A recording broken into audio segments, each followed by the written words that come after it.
Ipinagkaloob nila ang kanilang katapatan sa akin matapos kong makamit ang kalayaan sa pananalapi. Pinalo ni Lilei ang pulso ni Shen Yuan at sabi, "Shen Yuan, inaabuso mo na naman ako." Sabi ni Shen Yuan, "Isang touch, higit 300 ang halaga. Bibigyan kita ng lunch na higit 300 mamaya." "Pantay na." Sabi ni Lilei, "Hindi sapat ang 300. Kailangang luxury western meal, higit sa 1,000 kada tao." Sabi ni Shen Yuan, "Okay." Ilang sandali mamaya sa bangko, sinabi ng isang lalaki sa sarili, "Tingnan mo ang suot niya at ang top tier na ganda sa tabi niya. Malalaman mo agad na mayaman siya." Sabi ng kaibigan niya sa sarili, "Nakipila kami sa 2 counter, pero parang pinuno na nag-inspeksyon, may mga tao na sumusunod sa kanya." Habang pumapasok sina Shen Yuan at Lilei. Ilang sandali mamaya, umupo sila sa sofa. Sabi ng magandang attendant, "Mr. Shen, ang iyong deposit balance sa aming bangko ay matagal nang umabot sa kriteria para sa private banking. Nais naming imbitahan ka na magbukas ng private account. Ang aming mga benepisyo ay kabilang sa pinakamahusay sa industriya. Sa hinaharap, maaari naming ayusin ang mga serbisyo sa lugar para sa iyo. Para sa malalaking transaksyon, maaari naming iproseso agad. Kabilang dito ang domestic at international airport lounges, chauffeured transportation, overseas medical services, golf clubs, yacht clubs, at marami pa." Habang ini-imagine ni Lilei ang buhay niya kasama si Shen Yuan, namula siya at naisip sa sarili, pagsasablang ng pera at pagbubukas ng account, nakakakuha na ng social status at pribilehyo na hindi nararanasan ng ordinaryong tao. Gaano kayaman si Shen Yuan para ganito siya padakila ng bangko? Sabi ng magandang attendant, "Mr. Shen, maaari mo akong konsultahin anumang oras. May iba ka pa bang tanong?" Sabi ni Shen Yuan, "Wala. Gusto ko lang na ang huling numero ng card ay birthday ko." Sabi ng magandang attendant, "Siyempre. Nasa iyo ba ang mo? Proseso ko ito agad. Kalahating oras mamaya." Sabi ng magandang attendant, "Mr. Shen, congratulations sa pagiging distinguished private banking client ng China Merchants Bank. Ito ang iyong black card. Ang pagsuporta sa kasaganaan ng iyong pamilya ay aming tungkulin. Mayroon din kaming exclusive wealth management products para sa private banking clients kung interesado ka." Sabi ni Shen Yuan, "Hindi ko kailangan ng wealth management products. Kung magkakaroon pa ako ng dagdag na pondo, dito ko muna ito ay de-deposit." Sabi ng magandang attendant, "Okay. Hindi na namin istorbohin ang date nyo. May mga regalo rin kami para sa inyo. Ito ay Dae Green Tea Cake mula Yunnan. Pakitanggap po." Napawis si Lilei at sabi, "Salamat." Tumayo si Shen Yuan at sabi, "Tara na." Sabi ng magandang attendant, "Mr. Shen, sasamahan ko kayo palabas." Ilang sandali mamaya, pumasok sina Shen Yuan at Lilei sa kotse. Sabi ng magandang attendant, "Grabe, talagang nakabukas ng mata ko ito. 21 taong gulang pa lang, nakapagdeposito na ng 30 milyon. At di pa kasama ang pera niya sa ibang bangko." Sabi ng kaibigan niya, "Mas kahanga-hanga siguro ang fixed assets at negosyo niya. Mayaman, gwapo, at natural ang presence, lahat ng advantage ay nasa kanya." Sabi naman ng isa pang attendant, "Hindi ko alam kung tinatawag na rich filter ito, pero habang tumitingin ako, lalo siyang mukhang kahanga-hanga." Sabi ng magandang attendant sa sarili, "Hay. Sayang at hindi ako ipinanganak na mas maganda. Kung ganoon, baka sinubukan ko rin." Namula siya. Sa loob ng kotse, sinabi ni Lilei sa sarili, hindi siya gumastos ng kahit 1 sentimo, pero nakakatanggap ng ganitong kahindik-hindik na trato. Sabi ni Lilei, "Oh, tama. Shen Yuan, sino pa ba ang makikita mo mamaya?" Sabi ni Shen Yuan, "Hindi mo siya kilala."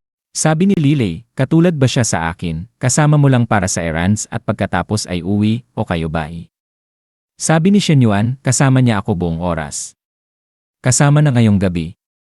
Sabi ni Lilei, ibig sabihin ba nun, matutulog ka rin kasama niya ngayong gabi?" Sabi ni Shen Yuan, "Ang pagtulog ba sa akin ay isang malaking pagkawala?" Sabi ni Lilei, "Hindi ito tungkol sa panalo o talo eh." At sa sarili niya, naisip niya, kapag madaling nakukuha ng lalaki ang isang bagay, hindi niya ito pinapahalagahan. "Hindi ako ganoon kabobo. Bukod pa rito, kailangan ko pang alamin kung ilan ang babae sa paligid ni Shen Yuan, at kung may pagkakataon pa ba akong maging pangunahing babae." Ilang sandali mamaya sa mamahaling restaurant. Tinitingnan ni Lilay ang kanyang telepono at sabi, wow.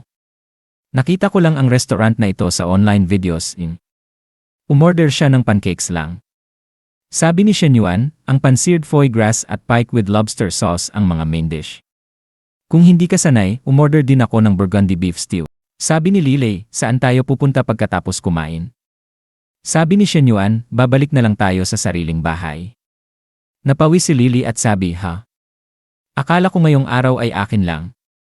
Sabi ni Shen Yuan, syempre hindi. May iba pa akong appointments ngayong hapon at gabi. Sabi ni Lilay, sino pa ba ang may plano ka? Sabi ni Shen Yuan, hindi mo siya kilala. Sabi ni Lilay, kailan ba ako makakasama ng buong araw sa'yo? Sabi ni Shen Yuan, wala akong ganung oras. Maximum, kalahating araw lang, mula gabi hanggang susunod na araw. Biglang nagpadala ng mensahe si Long Jinghan, gusto mo ba nito? Suot ang bunny suit niya. Ilang sandali mamaya, nagpadala siya ng isa pang mensahe, o ito. Suot ang masikip at maikling Chinese red dress. Ilang sandali mamaya, nagpadala ulit siya ng isa pang mensahe, o ito. Suot ang two-piece black swimsuit at nag-post ng sexy. Sabi ni Shen Yuan sa sarili, anong nangyayari? Nakatuon ang mga mata niya sa telepono. Ipinaghain na ng waiter ang kanilang pagkain habang tinitingnan ni Lilay ang gwapong waiter. Sabi ni Shen Yuan sa sarili, na-stimulate ba siya ng isang bagay? Nagpadala ng mensahe si Shen Yuan, anong problema? Sagot ni Long Jinghan, wala. Tinanong lang ang preference mo. Sabi ni Shen Yuan, okay lahat. Sabi ni Long Jinghan, kailan ka libre? Sabi ni Shen Yuan, ngayong araw ay pwede. Biglang sinabi ni Lilay, Shen Yuan, bakit puro telepono mo habang kumakain? Tigilan mo na yan at makipag-usap ka sa akin. Sabi ni Shen Yuan, anong pag-uusapan? Habang nakatuon pa rin sa telepono naghihintay ng reply ni Long Jinghan. Sabi ni Lilay, normal lang na kwentuhan. Sabi ni Shen Yuan, dapat natural lang ang usapan, hindi pilit. Kapag may sasabihin, lalabas din. Sabi ni Lilay sa sarili, kung ayaw mo makipag-usap sa akin, sabihin mo na lang. Huwag kang magpaliwanag, ang kapal mo. Sabi ni Lilay, hindi ka kumakain, hindi ka nakikipag-usap. Nawalan na ako ng gana. Sabi ni Shen Yuan, tara na. Itinaas niya ang kamay at sabi, waiter, bill po. Biglang dumating ang waiter at sabi, sir, ang kabuuan ay 2,472 yuan. Maaari po kayong mag-scan dito. Habang sin-scan ni Shen Yuan ang bill, sabi ni Shen Yuan, tinutupad ko ang pangako ko. Galit na tumayo si Lilay at namula, sabi, nakuha ilang sandali mamaya. Sabi ni Lilay, talaga mo ba akong ibabalik sa school? Sabi ni Shen Yuan, ano pa ba? May mga bagay pa akong ayusin. Habang bumababa si Lilay, sabi niya, Biglang hinawakan ni Long Jinghan ang pinto. At lumingon siya sa malayo. Sabi ni Lilay sa sarili, grabe na naman. Ito, pumasok si Long Jinghan sa loob ng kotse. Biglang hinawakan ni Lilay ang pinto, at Shen Yuan, anong nangyayari? Sabi ni Shen Yuan kay Long Jinghan, isuot mo muna ang seatbelt mo. Namula si Long Jinghan at sabi, okay. Sabi ni Lily, seamless transition. Kakagaling ko lang, tapos may ibang babae na agad. Sabi ni Shen Yuan, hindi ko ba sinabi? May seryosong negosyo ako. Frustrated, itinuro ni Lily si Shen Yuan at sabi sa sarili, mga babae pa ito ba ang tinatawag mong seryosong negosyo? Hindi. Hindi ko pwedeng sabihin ngayon. Calm down. Calm down. At sabi niya, kayo anong gagawin nyo? Sabi ni Shen Yuan, deliberately provoking, hindi ba obvious? Habang hawak ni Long Jinghan ang seatbelt, namumula. Sabi ni Lilay, ikaw Li. At sa sarili niya, grabe si Shen Yuan. Sana naghintay man lang siya hanggang nasa loob na ako ng school. Ganun ka ba ka-impatient? Sabi ni Shen Yuan, may iba pa ba? Kung wala, aalis na tayo. Sabi ni Lily, wait. Sabi ni Shen Yuan, ano ngayon? Sabi ni Lilay, ako rin pupunta. Habang nakaupo siya sa likuran. Sabi ni Shen Yuan, huwag kang magpanggap. May seryosong negosyo ako. Baba ka. Sabi ni Lilay, kung seryoso, bakit hindi ako pwede sumama? Pawisan si Shen Yuan at sabi sa sarili, nagwawala si Qiao Li at ayaw bumaba. At ito pa ang gate ng school. Hindi ko siya pwedeng hilahin palabas. Sabi ni Shen Yuan, hindi ka naman naawayin, di ba? Sabi ni Lilei sa sarili, ang hirap na maitulak palabas ng passenger seat, tapos tatanungin pa ni Shen Yuan kung okay lang ba sa kanya. Kailan pa ba ako, si Qiao Lei, nakaranas ng ganitong uri ng pangungulam? Sabi ni Long Jinghan, okay lang. Sabi niya sa sarili, syempre, hindi okay. Pero kung magiging petty ako kay Shen Yuan, mawawala ang mukha niya. Sabi ni Shen Yuan, o sige, tara muna mamili.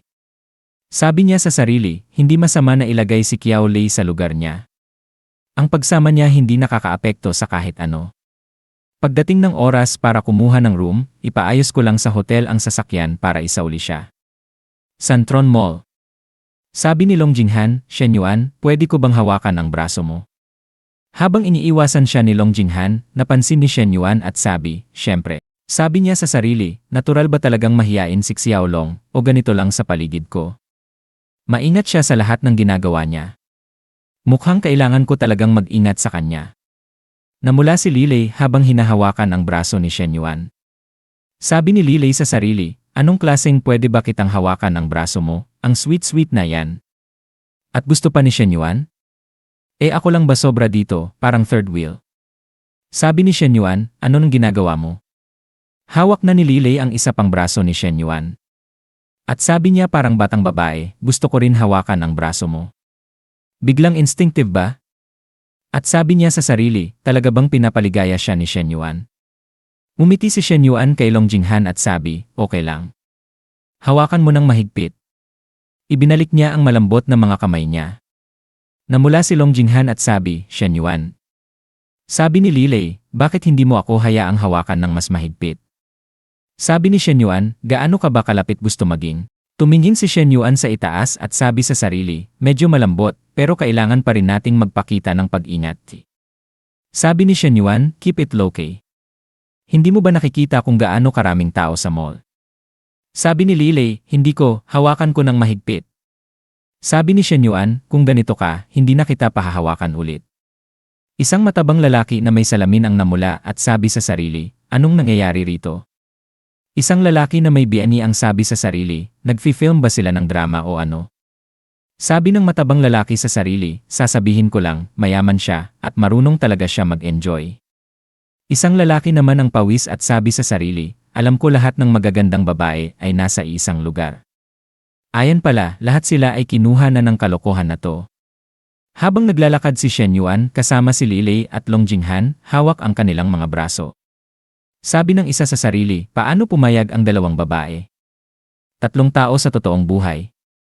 Nakakakita ba ako ng tama? At dito na nagtatapos ang video natin ngayon. Maraming salamat sa panonood, sobrang na-appreciate ko kayo lahat. Kung nagustuhan nyo ang content, huwag kalimutang i-like at mag-subscribe para hindi nyo ma-miss ang susunod na mga videos. May gusto kayong sabihin o may tanong? Mag-comment lang sa baba, gusto kong marinig ang opinyon nyo. Hanggang sa susunod mga kagoto. Stay awesome, stay curious, at kita-kits sa next video.